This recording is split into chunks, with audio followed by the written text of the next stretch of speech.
شروع اللہ کا نام لے کر جو بڑا مہربان نہایت رحم والا ہے۔ فجر کی قسم اور 10 راتوں کی اور جفت اور طاق کی اور رات کی جب رخصت ہونے لگے، اور بے شک یہ چیزیں عقل مندوں کے نزدیک قسم کھانے کے لائق ہیں، اس بات پر کہ کافروں کو ضرور عذاب ہوگا۔ کیا تم نے نہیں دیکھا کہ تمہارے پروردگار نے قوم عاد کے ساتھ کیا کیا، جو ارم کہلاتے تھے، دراز قد مانند ستونوں کے، کہ تمام ملک میں ایسے پیدا نہیں ہوئے تھے؟ اور سمود کے ساتھ کیا کیا، جو وادی قرا میں چٹانیں تراشتے تھے؟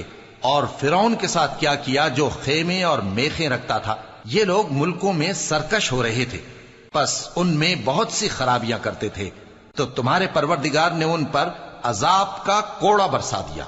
بے شک تمہارا پروردگار طاق میں ہے۔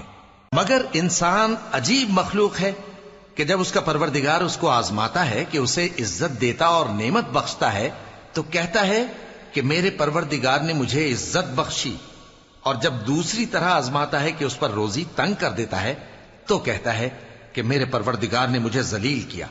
یوں نہیں، بلکہ تم لوگ یتیم کی خاطر نہیں کرتے، اور نہ مسکین کو کھانا کھلانے کی ترغیب دیتے ہو، اور میراث کے مال کو سمیٹ کر کھا جاتے ہو، اور مال کو بہت ہی عزیز رکھتے ہو۔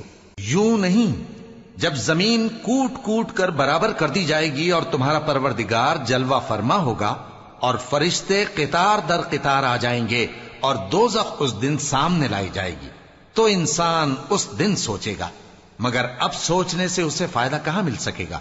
کہے گا کاش میں نے اپنی اس زندگی کے لیے کچھ آگے بھیجا ہوتا، تو اس دن نہ کوئی اللہ کے عذاب کی طرح کا عذاب دے گا اور نہ کوئی اس کے جکڑنے کی طرح جکڑے گا۔